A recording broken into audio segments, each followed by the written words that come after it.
15 दिन गुजर चुके थे।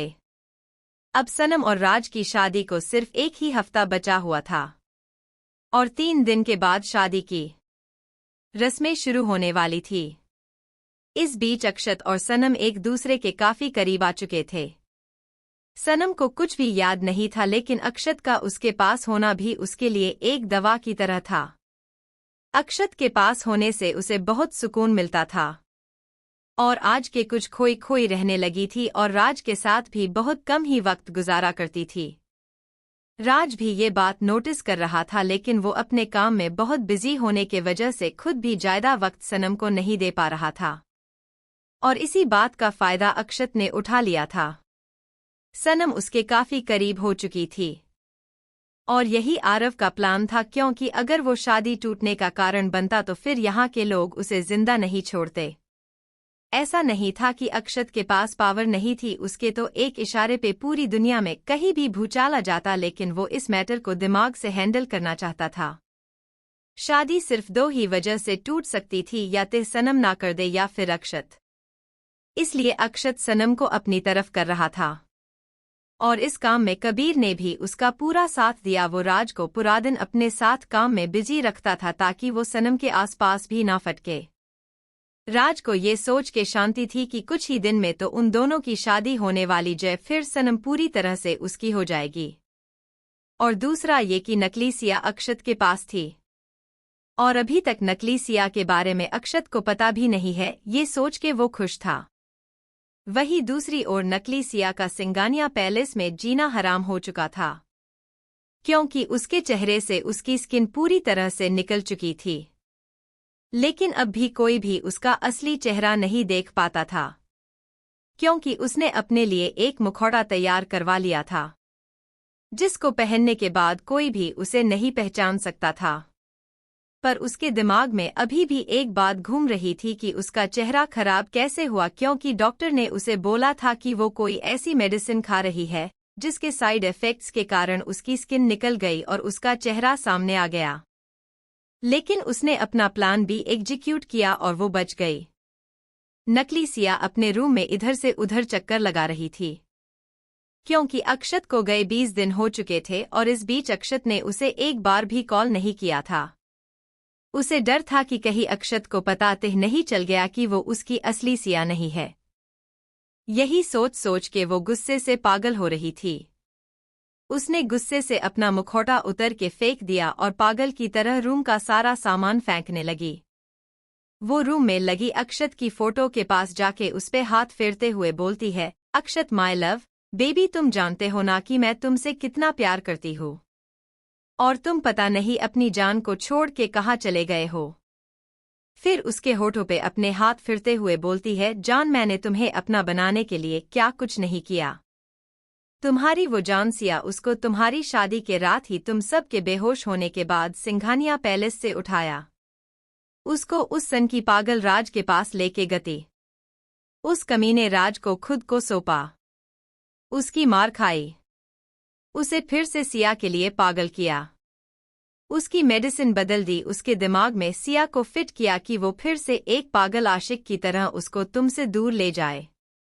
उसको केरला लेके गए, उसकी याददाश्त मिटाई, उसके जेहन से तुम्हारा नाम मिटा दिया मैंने, केरल से तुम्हारे साथ हंसी, तुम्हारे हर मूव की खबर उसको दी, तभी तो वो सिया को लेके वहां से चला गया और मैं तुम्हारे साथ यहां आ गई।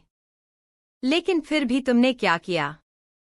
तुमने एक बार भी मुझे प्यार से छुआ नहीं।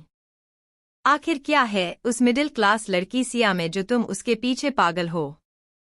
मैंने तुमसे बचपन से प्यार किया है, पर अब और नहीं, अब तुम्हें मेरा होना होगा। तुम्हारी नजरों में आने के लिए कितना कुछ किया, प्रोजेक्ट पे काम किया, तुम्हारे ऑफिस के चक्कर काटे, लेकिन अब वक्त आ गया है कि तुम्हारे दिल दिमाग में से सिया निकले। अब तुम्हारी जुबान पे सिर्फ एक ही नाम होगा और वो होगा निकिता। इतना बोल के निकिता जोर जोर से हंसने लगती है। वहीं दूसरी ओर राज की हवेली में राज और कबीर स्टडी रूम में बैठे काम कर रहे थे और हमारी सनम रानी मुंह फुलाए घूम रही थी। नहीं नहीं, आप गलत समझ रहे हो, गुस्से से नहीं, गुलाब जामुन से। मुंह तो अक्षत का फूला हुआ था और वो गुस्से से सनम को घूर रहा था। लेकिन लड़कों के घूरने से हम लड़कियों को घटा फर्क पड़ता है। दरअसल हुआ ये था कि रोज रात की तरह आज भी अक्षत पहुंच गया सनम के रूम में। सनम की सुबह जब नींद खुली तो अक्षत अभी भी सोया हुआ था। सनम उससे दूर होती है और बाथरूम में घुस जाती है। थोड़ी देर में वो जब नहा के आती है तो अक्षत अब भी सो ही रहा था और नींद में ही रोमांस कर रहा था सपनों में। उसकी मासूमियत देख के सनम को हुई जलन और उसको सूझी एक शरारत। फिर क्या था, अपनी कमर को लचकाती बलखाती सनम पहुंच गई अक्षत के पास। अपने गीले बालों से हो रही वर्षा को उसके ऊपर ट्रांसफर कर दिया। अक्षत की नींद तह खुली लेकिन सनम की नींद तो कई जन्म के लिए उड़ गई, क्योंकि अक्षत उसे अपनी आंखें छोटी करके घूर रहा था। लेकिन सामने का नजारा देख के अक्षत के आंखों में कोई और ही सीन दिखने लगता और कानों में तो मधुर संगीत सुनाई पड़ रहा था। लैला मैं लैला ऐसी हूँ लैला, हर कोई चाहे मुझसे मिलना अकेला। अब सुबह सुबह उतनी सेक्सी शुभ देख के किसका मन नहीं डोलेगा। उसने सनम की खुली कमर में हाथ डाला और खींच लिया अपने ऊपर। फिर मारी एक पलटी और आ गया उसके ऊपर। बस फिर क्या था, सनम की सांसें अटक गई फेफड़ों में, गर्दन तक तो पहुंची ही नहीं। और उसकी आंखों के सामने एक ही सीन आ रहा था कि वो पानी के जोहर तालाब के पास खड़ी है और उस पानी में जाती भैंस उसको फ्लाइंग किस देते हुए बोल रही है, अच्छो जीजी चाला सा, अपना खसम ने थम ही स्महालो। अक्षत अपने एक हाथ को सनम के हाथ पे रख के उसमें अपनी उंगलियों को फंसाने लगता है और दूसरे हाथ से उसकी कमर को सहला रहा था। अक्षत अपनी नोज को सनम के चेहरे से लेके उसके गर्दन से होते हुए उसकी ब्रेस्ट तक ले जाने लगता है। अक्षत के छूने से सनम की पूरी बॉडी में करंट दौड़ रहा था। वो अक्षत की पकड़ से छूटने के लिए मचलने लगती है, लेकिन सेब तो नीचे ही गिरा ना वो नीचे गिरता और ना ही हमें वो महान पुरुष की वजह से इतनी मार पड़ती। सनम के फेस पे झुकते हुए अक्षत बोलता है, जान अब गलती की है, ती सजा भी तो मिलेगी। सनम अपनी आंखें कस के बंद कर लेती है। अक्षत उसके होठों पे अपने होठ रखने ही वाला था कि तभी रूम का डोर नॉक होता है और सनम डर के मारे अक्षत को धक्का दे देती है। सनम के इस हमले के लिए अक्षत तैयार नहीं था और सीधा बेड के नीचे गिरता है। अक्षत के बम पे चोट लग जाती है। बेचारा चीख चीख के रोना चाहता था, बोलना चाहता था, गौर से देखो दुनिया वालों, ये ही है वो लड़की जिसने मेरे बम का खून कर दिया। मैंने इससे मोहब्बत की और इसने मेरी मोहब्बत का गलत फायदा उठाया। वही सनम अक्षत की हालत देख के मुस्कुरा रही थी। सनम डोर ओपन करती है तो सामने एक सर्वेंट खड़ी थी जो उसको नाश्ते के लिए लेने आई थी।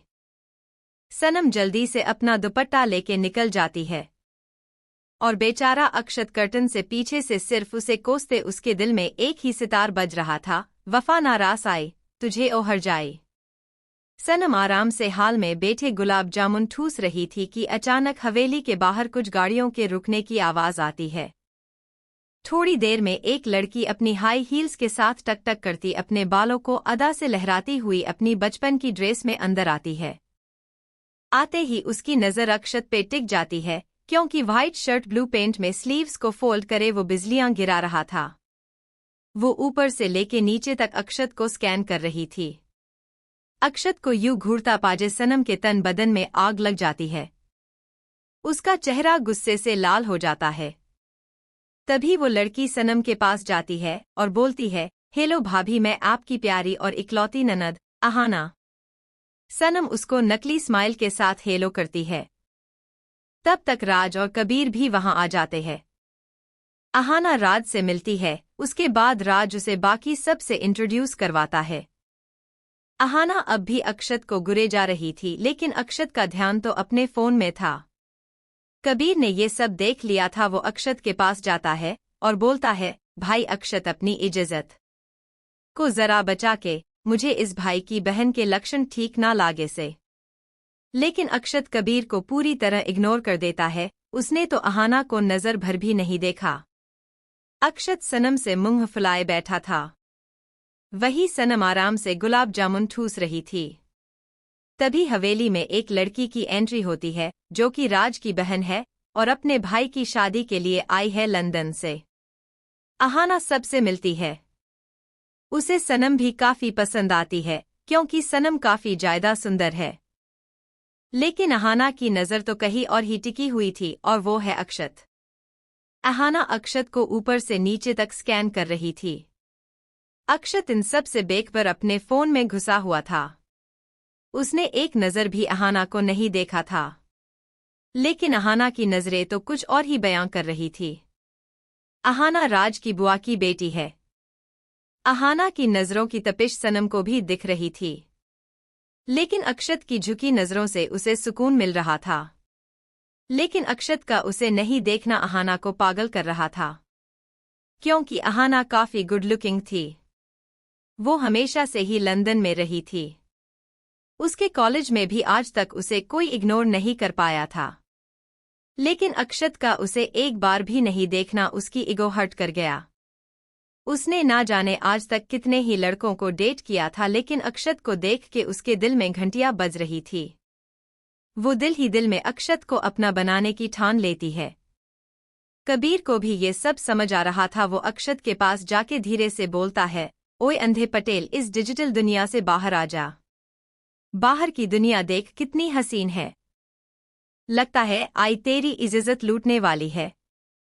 लेकिन अक्षत को उसकी कोई बात समझ नहीं आ रही थी। वो उसे कन्फ्यूजन से देखता है और बोलता है, क्या बकवास कर रहा है तू? ये बेमतलब में कुत्ते की तरह भौंकना बंद कर। हाँ, अब तो तुझे मैं कुत्ता ही नजर आऊंगा, लेकिन जब वो सुर मिलाएगी ना, अंग लगा दे मोहे रंग लगा दे, तब तुझे मेरी याद आएगी। फिर करता रहियो पड़ा पड़ा प्याया प्याया। जब एक हाथ में काजुकतली और दूसरे में रसमलाई हो तो डोडा बर्फी की याद किसको आती है? कबीर इतना बोल के वहां से निकल लेता है, क्योंकि नीली आंखों वाला शैतान अब उसे ब्रह्मा राक्षस बन के घूर रहा था। राज अहाना को थोड़ी देर वेस्ट करने का बोल देता है। अक्षत, कबीर और राज सब अपने काम में लग जाते हैं। सनम भी अपने रूम में चली जाती है।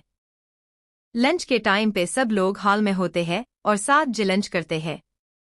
अहाना अक्षत के सामने ही बैठी हुई थी और अक्षत को घूरे जा रही थी, लेकिन अक्षत उसे अब भी इग्नोर कर रहा था। अहाना अक्षत का ध्यान अपनी ओर खींचने के लिए उससे कुछ सामान पास करने को बोलती। अक्षत उसके बोलते ही कबीर को घूर के देखता है, जो मुंह दबाए हंस रहा था। अक्षत जबरदस्ती की मुस्कान के साथ उसे बाउल पास कर देता है। बस यही तो वो मार खा गया, क्योंकि उसकी वो स्माइल कोई अपनी कातिल नजरों से देख रही थी। वो थी सनम। सनम उसे मन ही मन अरबों डॉलर की गालियां देते जा रही थी। मुझे तो कभी पानी भी ना दे, चिपकने को तो मैं चाहिए, और अपने ये खून पीने वाले दांत दिखाने के लिए ये कटी हुई चुड़ैल। कपड़े तो ऐसे पहने हैं जैसे कपड़ों पे एहसान कर रही हो। बेचारे कपड़े भी चीख चीख के चिल्ला रहे होंगे, ओ मैडम, हमको पहन की काहे अपने आप को तकलीफ देवत हो? अरे उतार फेंको, तुम्हारा और हमरा कोई लेना देना नहीं है, दूर दूर तक नहीं, नको बिल्कुल नहीं। राज लंच के बाद सनम और अहाना को शॉपिंग के लिए बोलता है, क्योंकि शादी में अब सिर्फ एक हफ्ता ही था। वो दोनों भी रेडी हो जाती है। सनम ये सोच के खुश हो रही थी कि चलो कुछ देर के लिए ही सही इस चुड़ैल की नज़र उसके होठी से हटेगी, लेकिन नहीं, सनम की खुशी किसी से ज्यादा देर बर्दाश्त होती है, जो अहाना से होती। उसने मारा मौके पे चौका, लेकिन कोई नॉर्मल चौका नहीं था। चासनी में लपेट के मारा और बोली, भैया मैं क्या बोल रही थी, आपके दोस्त पहली बार राजस्थान आए होंगे, तो चलो इनको भी थोड़ी सैर करवा देते हैं। ये भी हमारे साथ शॉपिंग पे क्यों नहीं चल लेते? लो कर लो बात, खुद तो इंडिया पहली बार आई है और उन दोनों जिन्नों को राजस्थान घुमाने चली। लेकिन हमारे डॉक्टर कबीर जितने इंटेलिजेंट लोग जब इस दुनिया में है, तो फिक्र किस बात की?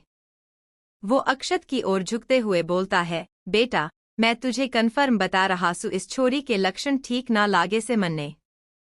तुझे लक्षण ठीक ना लाग रहे मन्ने तो या छोरी ही ठीक ना लागे। देख कैसे देख रही है, जैसे कपड़ों के ऊपर से ही चीर हरण कर देगी।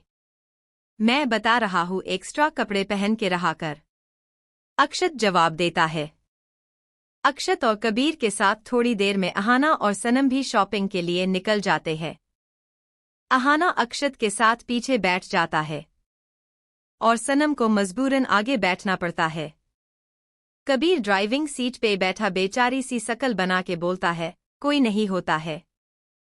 सनम कबीर की बात समझ गई थी क्योंकि अक्षत ने उसे कबीर के बारे में बता दिया था। पूरे रास्ते अहाना अक्षत से किसी न किसी बात पे काजी होने की कोशिश करती और अक्षत उससे ऐसे दूर भाग रहा था जैसे हम लड़कियां दूध को देख के भाग जाती है। थोड़ी देर में वो लोग शॉपिंग मॉल पहुंच जाते हैं। अक्षत जल्दी से बाहर निकल के गहरी सांस लेता है क्योंकि उसका दम घुट रहा था। सनम के दिल में उसको देख के एक विचार आ रहा था, दम अभी घुटा कहा है, अभी घुटेगा।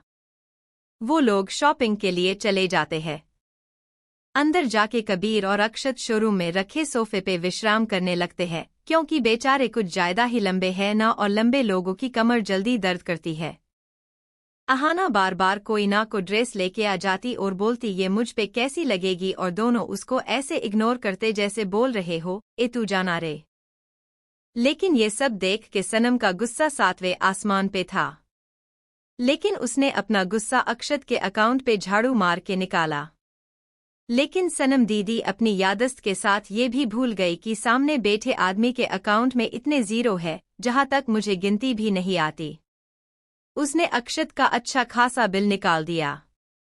शॉपिंग के बाद वो सब अहाना की जिद पे बाहर से ही डिनर करके आते हैं। थके होने के कारण सब लोग अपने अपने रूम में चले जाते हैं सोने के लिए। रात को अक्षत को आज काफी देर हो गई थी सनक के रूम में जाने के लिए क्योंकि अहाना उसका पीछा ही नहीं छोड़ रही थी। अक्षत सनम के रूम में जाता है तो वो बिस्तर पे करवट बदल रही थी क्योंकि उसे खुद ही नींद नहीं आ रही थी अक्षत के बिना। अक्षत उसके पास जाके बोलता है, क्या हुआ, मेरे बिना नींद नहीं आ रही। अक्षत को देख के सनम को गुस्सा आता है और वो पिलो उठा के उसे मारने लगती है। अक्षत उसे हाथों को पकड़ के बेड पे धंसा देता है और उसके ऊपर आ जाता है। थोड़ी देर में सनम भी हाथ पैर चलाना बंद कर देती है। अक्षत उसके चेहरे पे अपनी जीभ फिरते हुए बोलता है, बेबी तुम सच में बहुत स्पाइसी हो। सनम फिर से छूटने की कोशिश करती हुई बोलती है, छोड़िए हमें और जाइए अपनी लैला के पास। अक्षत इसकी बात सुन के मुस्कुराने लगता है और बोलता है, जान मैं उसके पास नहीं जा रहा था, वो बार बार मुझसे चिपक रही थी, तुमने भी देखा था। सारी गलती तुम्हारी ही है, तुम्हें किसने बोला था इतना हैंडसम होने को, ऊपर से जब देखो तब अपनी इन नीली आंखों को मटकाते रहते हो। थोड़ी दिन में तो गोविंदा बन जाओगे और बोलोगे एक तरफ है घरवाली एक तरफ बाहर वाली, वो बोले मैं आला वो बोले मैं आली। सनम जवाब देते हुए बोलती है। अक्षत उसकी बचकानी बातें सुन के मुस्कुराए जा रहा था। वो उसके ब्लाउज को उसके कंधों से सरकाते हुए बोलता है, तो फिर अपने चांद को मनाने के लिए मुझे क्या करना होगा। अक्षत के छूने से सनम सिहर रही थी। अक्षत उसके कंधे पे अपने लबों को सजा देता है। उसके एहसास को पाते ही सनम की आंखें बंद हो जाती है। अक्षत उसके ब्लाउज को निकल के फेंक देता है। वो उसके पूरे जिस्म पे अपनी मोहर लगाने लगता है। लेकिन वो उसके साथ इंटीमेट नहीं होता क्योंकि सनम ये सब शादी के बाद चाहती थी। लेकिन सनम को कौन समझाए कि अगर अभी उसे सब याद होता तो उसके 400 बच्चे होते नीली आंखों वाले। खैर अक्षत को तो खुद को कंट्रोल करना ही था जो उसने किया। थोड़ी देर बाद वो दोनों एक दूसरे को बाहों में भर के सो जाते हैं। नेक्स्ट मॉर्निंग अक्षत सनम के उठने से पहले ही उस रूम से निकल जाता है क्योंकि अब राज के साथ अहाना भी थी। लेकिन अफसोस आज उसकी किस्मत खराब थी और उसपे किसी की बुरी नजर पड़ चुकी थी। इन सब से बेखबर सनम अपने सपनों की दुनिया में खोई हुई थी। थोड़ी देर में सबकी सुबह हो जाती है और सबका दिन अपने अपने काम में गुजर जाता है। अब कल से शुरू होंगी शादी की रस्में। आज से राज और सनम की शादी की रस्में शुरू होने वाली थी। सुबह से ही हवेली में चहल पहल मची हुई थी। लेकिन ऐसी ही उथल पुथल कहीं और भी मची हुई थी, और वो थी अहाना। क्योंकि उसने अक्षत को सनम के रूम से निकलते देख लिया था। अक्षत को वहां से निकलते देख पहले तो उसने सोचा कि शायद कोई काम होगा, लेकिन जब वो सनम के रूम के पास गई और उसने सनम को भीगा हुआ देखा तो उसके जंग खाए हुए बंद पड़े दिमाग की फ्यूज हो रखी एलईडी जल उठी। क्योंकि अक्षत भी जब रूम से निकला तो वो भीगा हुआ था। और सनम ड्रेसिंग के सामने खड़ी होके अपना दुपट्टा सही कर रही थी। अब अंदर क्या हुआ होगा वो सीन तो अहाना ने इमेजिन कर ही लिया होगा। अब लंदन में इतने दिन से उसकी ही तो प्रैक्टिस कर रही थी वो गुस्से से पैर पटकते हुए अपने रूम में चली जाती है और डोर बंद करके रूम की चीजों पे अपना गुस्सा निकालने लगती है। अब इस पगलेट को कौन समझाए, भले ही इनके काम की नहीं है ये सारी चीज, लेकिन उन बेजुबान चीजों पे गुस्सा निकाल के क्या मिल गया उसको। वो भी बोल रही होंगी, अबे ओ मेकअप में डूबी हुई सफेद चाशनी, अपना टाइम भी आएगा। थोड़ी देर में अहाना ने कमरे को मुर्दा घर बना दिया। एक्चुअली नहीं, मुर्दा घर में भी स्लिके से डेड बॉडी रखी होती है, लेकिन इन मैडम ने तो कमरे का कबाड़ खाना बना दिया था, जिसको देख के कबाड़ी के मुंह से एक ही बात निकलती, और फेंको मैडम, तभी तो हमारी कमाई होगी। अहाना रूम का नक्शा बिगाड़ने के बाद फर्श पे बैठ जाती है और बोलती है, ऐसा नहीं हो सकता, विहान सिर्फ मेरा है। और वैसे भी भाभी आपकी तो राज भाई से शादी होने वाली है, फिर आप दोनों हाथ में लड्डू कैसे रख सकते हो। अब इन मोहतरमा को कौन समझाए कि एक ही लड्डू है, दूसरे लड्डू को तो पहले वाला लड्डू पंचिंग बैग बना के धोने वाला है। मैं ऐसा कभी नहीं होने दूंगी। विहान को मैं अपना बना के रहूंगी, फिर चाहे मुझे उसके लिए कुछ भी क्यों ना करने पड़े। अहाना खुद को नॉर्मल करती है और अपना चेहरा साफ करके रूम से निकल जाती है। वो सीधा राज के रूम में जाती है और राज को बोलती है, भाई मुझे आपसे कुछ बात करनी है।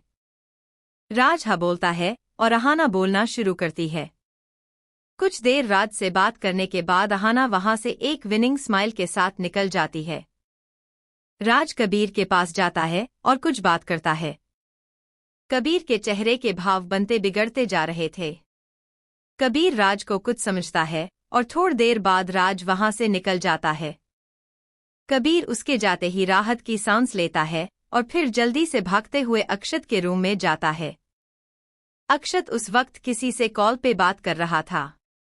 वो कॉल कट कर देता है और कबीर के उजड़े चमन को देख के पूछता है, क्या हुआ। कबीर डोर बंद कर देता है और बोलता है, तू यहाँ फोन पे ही बात करता रहियो। वहां वो दोनों भाई बहन तेरी तीसरी शादी की तैयारी करवा रहे हैं। कबीर की बात सुन के अक्षत उसे आंखें छोटी करके घूरता है और बोलता है, क्या बकवास कर रहा है तू, होश में तो है या फिर एक दो पेग चढ़ा के आया है। भाई मैं बिल्कुल होश में हूँ, लेकिन जब तू मेरी पूरी बात सुनेगा तो तेरे होश लापता हो जाएंगे, कबीर जवाब देता है। अक्षत कबीर को घूरने लगता है तो कबीर उसे बताना शुरू करता है, भाई मेरे थोड़ी देर पहले वो बहन का भाई राज मेरे रूम में आया था, बोल रहा था कि अहाना को विहान यांकी की तू पसंद है और वो तुझसे शादी करना चाहती है, इसलिए मैं तुझसे बात करूं, क्योंकि उन्हें लगता है कि मैं तेरा बॉस हूं तो तू मेरी बात मान लेगा। अभी तो मैंने उनकी शांत करवा दिया है, ये बोल के कि सनम और उसकी शादी के बाद तेरी और अहाना की शादी की बात करूंगा, लेकिन मुझे नहीं लगता कि वो लड़की तुझे इतने आसानी से जाने देगी। देख मैं तुझे समझा रहा हूं, जो करना है जल्दी कर ले, क्योंकि तेरा तो पता नहीं लेकिन मुझे मेरी इज्जत बहुत प्यारी है। मुझे उस भाई की बहन से अपना चीरहरण नहीं करवाना। अक्षत कबीर की बात सुन के हाँ में सर हिला देता है। आज सनम और राज की हल्दी की रस्म होने वाली थी, जिसका अरेंजमेंट हवेली के गार्डन में किया गया था। राज गार्डन में आ चुका था। सनम को भी अहाना अपने साथ लेके आ रही थी, क्योंकि राज ने उसे बोला था कि अक्षत ने उसके साथ शादी के लिए हाँ बोल दिया है, लेकिन उसे ये नहीं बोला कि शादी के बाद। और अहाना ने भी सुबह जो देखा उसको वहम मान लिया था। लेकिन सनम के चेहरे पे 12 बजे हुए थे, क्योंकि वो राज के नाम की हल्दी नहीं लगवाना चाहती थी। सनम को जब बाहर लाया जा रहा था, उसी वक्त एक इवेंट हल्दी का बॉवल लेके बाहर आ रही थी। उसको देख के अक्षत के दिल में खुराफात आ गई। फिर क्या था, वो चल पड़ा अपना आईफोन कान पे लगा के। उसने उस सर्वेंट के पैर में अपना पैर उलझा दिया और हल्दी के बाउल वाले थाल को सनम की ओर उछाल दिया। सारी हल्दी सनम के ऊपर गिर गई, मतलब सनम ने कर लिया हल्दी वाला गंगा स्नान। वही वो सर्वेंट डर से मरा जा रहा था, क्योंकि राज उसे खा जाने वाली नजरों से देख रहा था, क्योंकि सबको यही लगा कि गलती उस सर्वेंट की है। अक्षत बेशर्मी से सनम को एक आंख मार देता है। जो सनम के पीछे खड़ी अहाना के दिल पे बिजली गिरा देता है, क्योंकि वो मैडम समझती है कि ये सब अक्षत ने उसके लिए किया है। तभी तो बोलते हैं मेन विल बी मेन। ये किया अक्षत ने, एक तीर से दो शिकार। अहाना खुशी से गुब्बारे सी फूल गई। राज सनम के पास आया और उससे पूछने लगा, क्या तुम ठीक हो? सनम हमें सिर हिला देती है।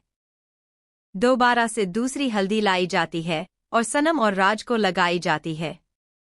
अहाना तो बार बार अक्षत के पास जाके उससे चिपकने की कोशिश कर रही थी, क्योंकि अब तो उसको लाइसेंस मिल गया था। अक्षत भी मुस्कुराते हुए उससे बात कर रहा था, जिससे राज का भी शक उस पे से खत्म हो रहा था, क्योंकि कोई भी साला अपने होने वाले जीजा पे शक थोड़ी करेगा। हल्दी की रस्म खत्म होती है और सब अपने रूम में चले जाते हैं। जिसने हल्दी केड़ी साथ बलम पिचकारी खेली थी वो नहाने, और जो रह गया वो सोने। सनम जब अपने रूम का डोर बंद करके पलटती है तो सामने ही अक्षत उसके बेड पे लेटा हुआ था। उसको देखते ही सनम को उसका हल्दी में अहाना के साथ चिपकना याद आ गया और वो उसपे बरसते हुए बोली, तुम्हारी हिम्मत कैसे हुई यहाँ आने की? अहाना ने लात मार के भगा दिया। अक्षत उसकी बात सुन के अपने चेहरे पे टेढ़ी स्माइल लाते हुए बोलता है, उसने तो मुझे इनवाइट किया था शावर के लिए। बोल रही थी कि शावर लेने जा रही हूँ, मेरे हाथ नहीं पहुँच पाएंगे तो तुम मेरी हेल्प करने आ जाना। अब तुम्हें देख के तो यही लग रहा है कि तुम्हें मेरी जरूरत नहीं है, तो मैं उसके पास ही चला जाता हूँ। अक्षत अपनी बात बोल के जाने लगता है कि सनम उसे रोकते हुए बोलती है, अगर तुमने एक कदम भी और बढ़ाया तो दोनों टांगे तोड़ के मुंह में दे दूंगी, ना कुछ बोल पाओगी ना कुछ और कर पाओगे। सनम इतना बोल के उसे बाथरूम में धक्का दे देती है और खुद शावर के नीचे खड़ी होके बोलती है, हेल्प में। अक्षत उसके पीछे जाके खड़ा हो जाता है और उसके कंधों से अपने हाथ रख के नीचे के ओर जाने लगता है। उसके बालों को एक तरफ करके उसके ब्लाउज की डोरी खींच देता है। फिर उसके पेट पे हाथ रख के उसे थोड़ा ऊपर उठा के उसके ब्लाउज के हुक को अपने दांतों से खोल देता है। सनम को नीचे उतार के उसके ब्लाउज को उसकी बॉडी से अलग कर देता है। सनम अपने दोनों हाथों से खुद को छुपा लेती है। आरव सनम के दोनों हाथों को पकड़ के नीचे ले ला रहा है और अपने एक हाथ से दोनों को पकड़ के उसके लहंगे की डोरी खींच देता है। अक्षत सनम की पूरी बॉडी को अपने होठों से नापने लगता है। सनम भी उसके छूने से पिघल रही थी। दोनों की ही बॉडी पूरी तरह से गर्म हो चुकी थी, लेकिन अक्षत आगे नहीं बढ़ सकता था। वो खुद को कंट्रोल करके सनम को साफ करके बाहर लाता है और बेड पे बैठा देता है। सनम को कपड़े पहनने के बाद वो भी अपने रूम में निकल जाता है, क्योंकि वो और खुद को कंट्रोल नहीं कर पा रहा था। नेक्स्ट डे सनम और राज की मेहंदी होने वाली थी और सनम ने भी जिद पकड़ ली थी कि अक्षत उसे सबके सामने अपने नाम की मेहंदी लगाएगा। ऐसी ही कुछ फरमाइश अहाना की भी थी। अब बेचारा अक्षत करेगा क्या? एक तरफ है घरवाली और एक तरफ बाहर वाली, और दोनों की दोनों ही स्वाशेर। कौन किस अब भारी पड़ेगा वो तो आने वाला कल ही बताएगा। आज सनम और राज की मेहंदी होने वाली थी। मेहंदी फंक्शन शाम के वक्त होना था। इधर अक्षत बेचारा टेंशन में इधर उधर घूम रहा था, क्योंकि सनम और अहाना दोनों ही उससे सबके सामने मेहंदी लगवाना चाहते थे। सुबह से दोपहर हुई और दोपहर से शाम, लेकिन अक्षत को अपनी जान हलक में लटकी दिख रही थी। अहाना को तो वो वैसे भी भाव नहीं देता था, तो उसको तो कैसे भी संभाल लेगा, लेकिन सनम उसकी तो राज से शादी होने वाली है। इतने गेस्ट के सामने वो कैसे करेगा? अचानक रूम के बाहर से गुजरते कबीर को देख के उसकी बत्ती जली। वो अपने माथे पे साइड से टैप करते हुए बोला, भोला, और एक डेविल स्माइल की। उसने अपना फोन निकाल के कबीर को एमएसजी कर दिया, जिसको पढ़ के कबीर का दिमाग खराब हो गया। वो खुद से ही बात करते हुए बोला, ये खुद तो मरेगा, साथ ही मुझे भी ले डूबेगा। बोलेगा मैं अकेला क्यों मरूं, तू भी आजा कंपनी देने। शाम को फंक्शन शुरू हुआ। सब गेस्ट आ चुके थे। सनम ने ग्रीन कलर का लहंगा पहना हुआ था और अहाना ने ग्रीन कलर का शरारा। दोनों ही काफी खूबसूरत लग रही थी, एक बिना मेकअप के, दूसरी 4 किलो लीपा पोती के बाद। सनम को उसकी जगह पे बिठाया गया। राज ने ग्रीन कलर का कुर्ता कैरी किया था। अक्षत और कबीर ने ग्रीन कलर के सेम आउटफिट्स पहने थे। कोई दूर से देखने पे उनके पहचान भी नहीं पाता। सनम को मेहंदी लगनी शुरू होती है, साथ ही अहाना भी लगवाना शुरू कर देती है। अहाना इशारों से अक्षत को मेहंदी लगाने को बोल रही थी। अहाना के सिग्नल्स देख के अक्षत का खून उबल रहा था। वो गुस्से से अपने दांत पिसते हुए बोला, मन तो कर रहा है इसी मेहंदी में तुम्हें डुबो डुबो के मार दूं। एक पंच में ही सारे सिग्नल्स कट जाएंगे तुम्हारे इस दुनिया से परमानेंटली। अक्षत उसको देख के जबरदस्ती मुस्कराने लगता है। तभी घर की लाइट्स ऑफ हो जाती है। अक्षत अपने पास खड़े कबीर को इशारा करता है और दोनों अपने काम में लग जाते हैं। दरअसल प्लान ये था कि लाइट्स जाते ही कबीर अहाना को सनम को अक्षत मेहंदी लगा देगा। अक्षत सनम के पास गया और उसके हाथ में ए लिख के उसके गाल पे किस करके वापस आ गया। लेकिन बेचारा कबीर फंस गया, क्योंकि उसने जैसे ही नाम लिखा वैसे ही अहाना ने उसका हाथ पकड़ लिया और उसके गाल पे एक किस कर दिया। तभी अचानक लाइट्स आ गई। दोनों ही लड़कियों के चेहरे पे नूर छा गया था। लेकिन बेचारे कबीर की हालत कुछ नासाज थी। सिम्पोटम्स उसके प्रेग्नेंट होने के थी, लेकिन अफसोस ऐसा हो नहीं सका। अहाना के किस करने से कबीर को उल्टियां शुरू हो गई। वो रगड़ रगड़ के अपने गाल को साफ कर रहा था और मन ही मन अक्षत को गालियां दिए जा रहा था। खुद को समझता है क्या है, मेरा डाइवोर्स करवाने चला है। उस नकचड़ी चुड़ैल के पास भेज दिया, वो तो शुक्र है मैं बच गया, नहीं तो आज से हवसी औरत मेरी इज्जत ही लूट लेती। सनम की आंखों में अक्षत का नाम देख के अलग ही खुशी थी। वही राज सनम को दूरे से देख के ही अपने दिल के अरमानों को तसल्ली दे रहा था, क्योंकि उसको ये लग रहा था कि वो उसका नाम देख के मुस्कुरा रही है। मेहंदी का फंक्शन अच्छे से पूरा हो जाता है। सनम के हाथों पे और उसके दिल पर अक्षत के प्यार का रंग खूब चढ़ा था। नेक्स्ट मॉर्निंग संगीत की रस्म की सारी तैयारी हो चुकी थी। सब लोग महफिल में शामिल होने आ चुके थे। लेकिन आज अहाना का पारा चढ़ा हुआ था, क्योंकि उसने अक्षत और सनम को लवी दबी होते देख लिया जब अक्षय सनम के हाथ में अपना नाम देख रहा था, और उसने उन दोनों की सारी बातें भी सुन ली थी।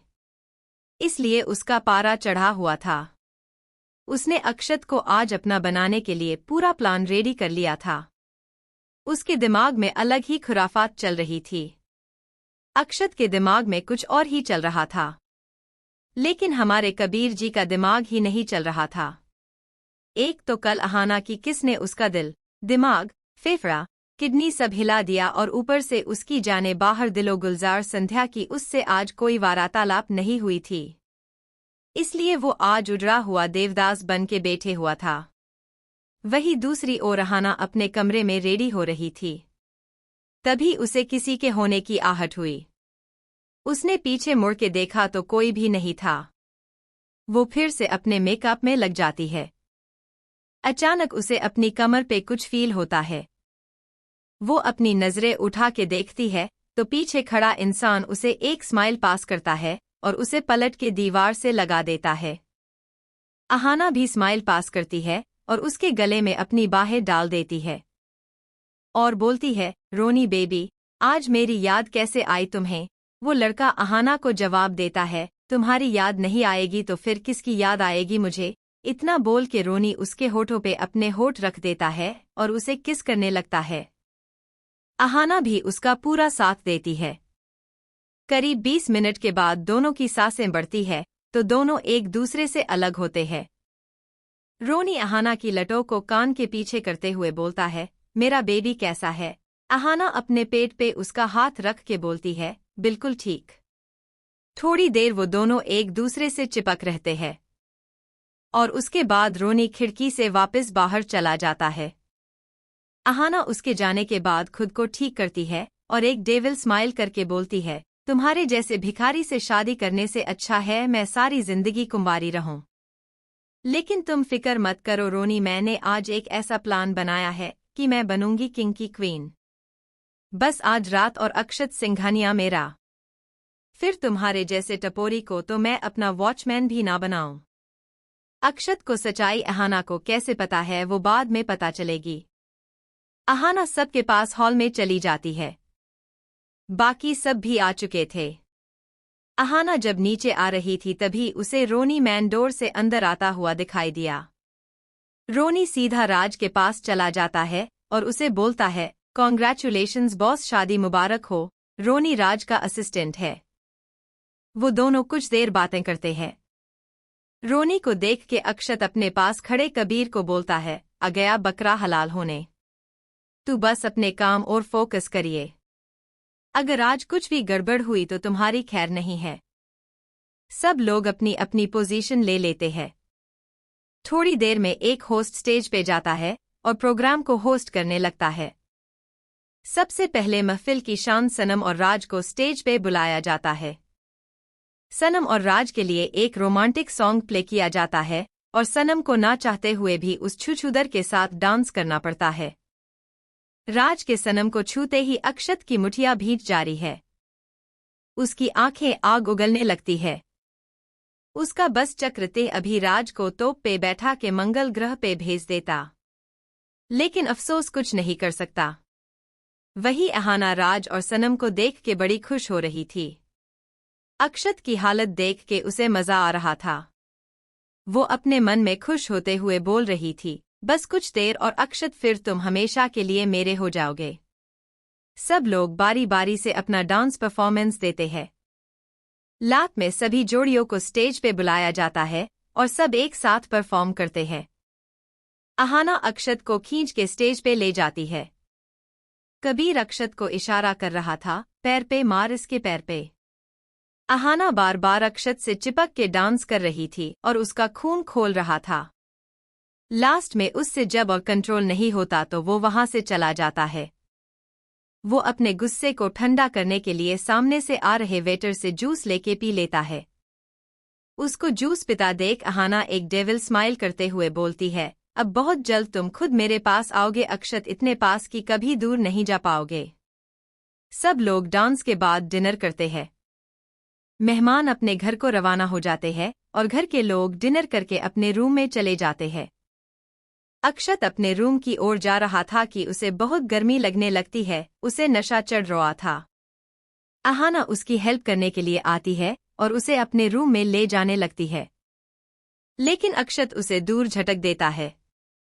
तभी रोनी आता है और अहाना को बिना कुछ बोलने का मौका दिए अपने साथ ले जाता है। उनके जाते ही कबीर अक्षत के पास आता है और उसे संभालते हुए सनम के रूम में ले जाता है। सनम अक्षत की हालत दिया के परेशान हो जाती है। उसे नहीं पता था कि अक्षत के साथ क्या हो रहा है। कबीर उसे लाके बेड पे लिटा देता है और सनम से बोलता है, सनम, इसको आज रात तुम्हारी जरूरत है, संभालो इसे। कबीर इतना बोल के वहां से भाग जाता है बिना सनम को बोलने का मौका दिए। अहाना ने अक्षत को जूस में मिला के ड्रग दे दिया था, जिससे अक्षत की बॉडी गर्म होने लगी थी। वो अपने होश खोने लगा था। अक्षत को पहले ही इस बात का अंदाजा था, इसलिए उसने पहले ही कबीर को सब समझा दिया था। अहाना अक्षत को अपने रूम में लेके जाने लगी कि बीच में ही रोनी उसे अपने साथ ले गया और अहाना को भी ना चाहते हुए उसके साथ जाना पड़ा। उसके जाते ही कबीर अक्षत के पास आ गया और उसे संभालने लगा। अक्षत की बॉडी बहुत ही ज्यादा हीटेड हो चुकी थी। उसकी बॉडी से गर्मी निकलना काफी जरूरी हो गया था। कबीर ने उसके लिए ड्रग का एंटीडोट भी मंगवा लिया था, लेकिन अहाना ने अक्षत को काफी हाई डोज दिया था, जिससे उस एंटीडोट का असर भी बिल्कुल ना के बराबर ही हुआ। अक्षत के लिए ये सब टॉलरेट करना काफी मुश्किल हो चुका था। कबीर अक्षत को लेके सनम के रूम में चला जाता है और राज के रूम का डोर उसने बाहर से बंद कर दिया था, ताकि उसे बाहर की सिचुएशन का पता ना चले। अक्षत की पूरी बॉडी रेड होने लगी थी। उसकी बॉडी बुरी तरह तप रही थी। सनम अक्षत की हालत देख के परेशान हो जाती है। वो कबीर से उसकी हालत के बारे में पूछती है तो कबीर उसे जवाब देता है, दिल्ली सनम, मेरे पास अभी ये सब समझने का वक्त नहीं है, बस तुम इतना समझ लो कि अभी अक्षत को तुम्हारी जरूरत है।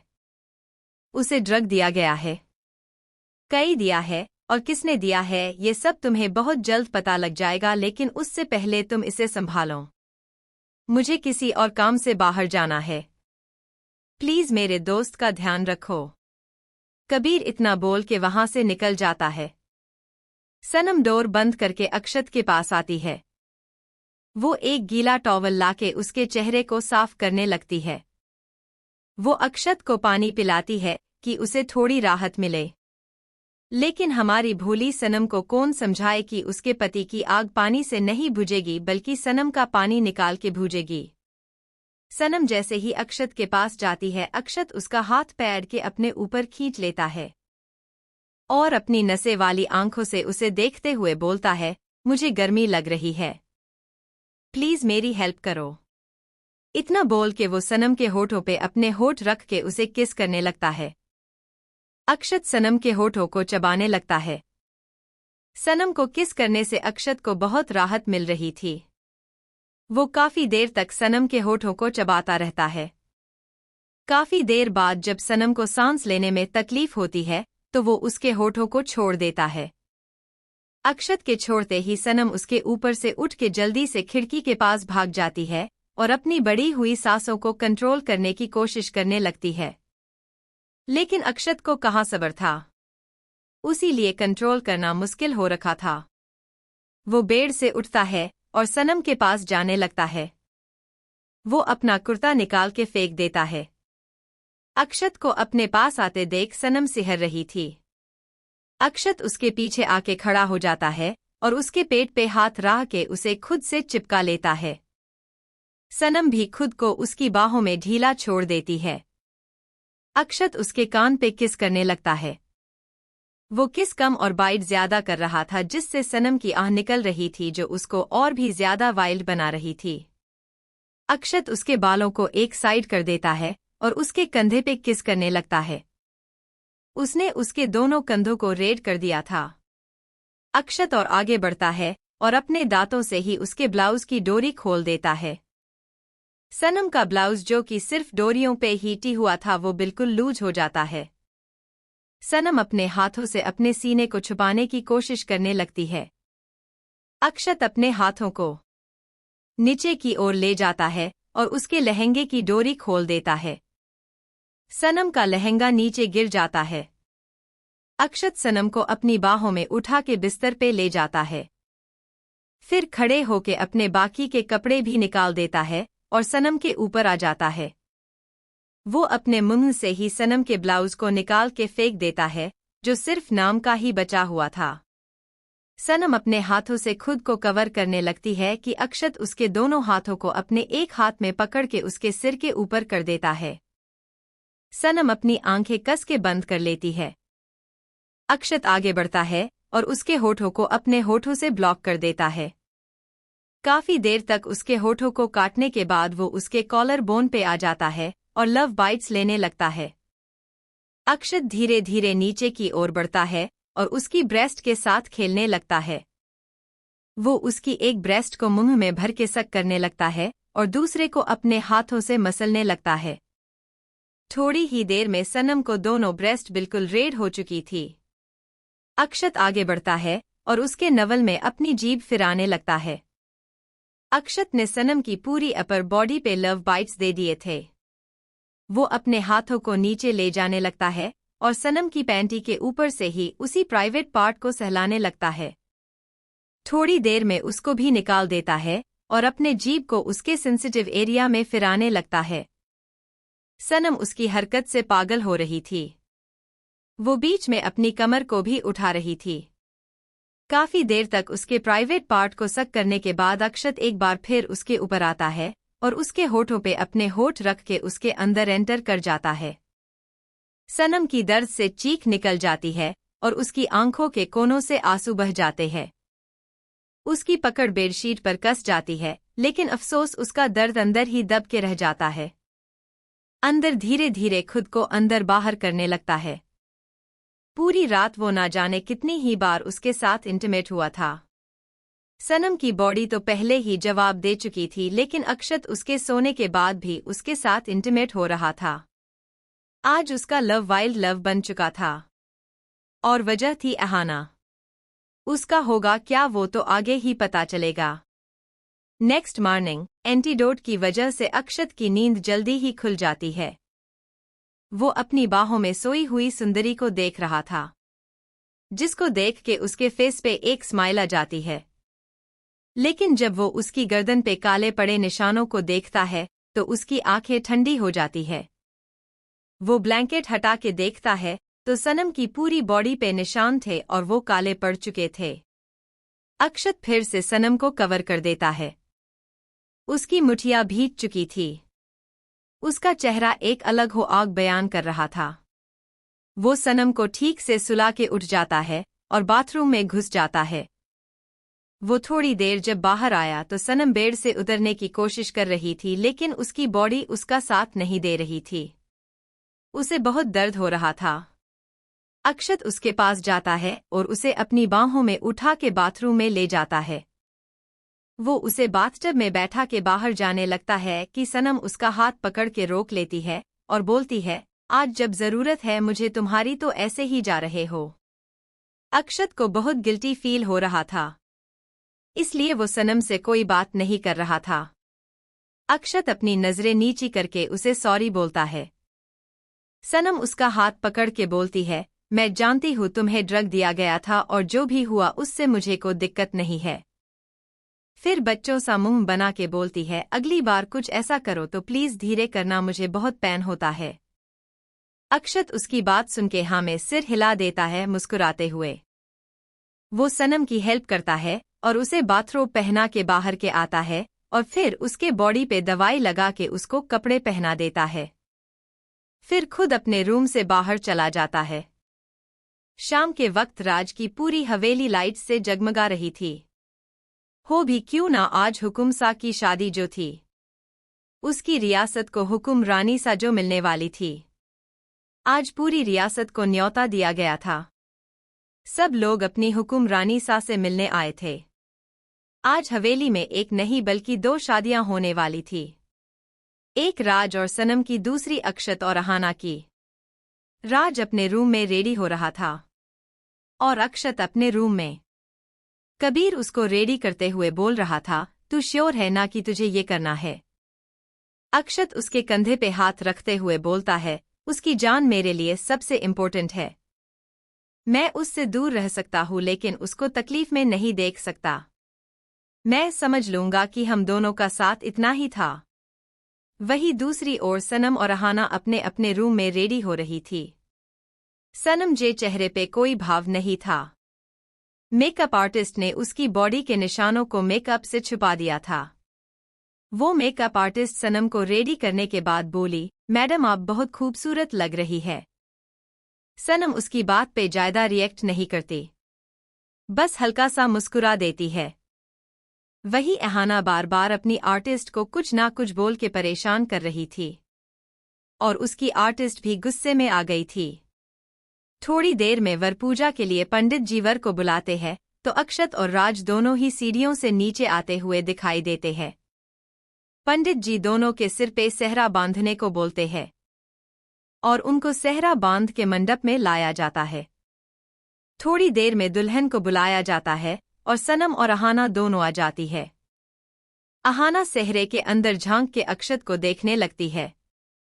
अक्षत जो पहले ही गुस्से में था वो अपना चेहरा उसे दिखा देता है। अहाना भी शांति से बढ़ जाती है। थोड़ी देर में फेरे होते हैं और पंडित जी उसके बाद मंगलसूत्र और सिंदूर दान की रस्म करवाते हैं। थोड़ी देर के बाद पंडित जी बोलते हैं, विवाह संपन्न हुआ और आज से आप पति पत्नी हुए। अहाना और राज दोनों के ही फेस पे एक जंग जीत लेने वाली मुस्कान थी।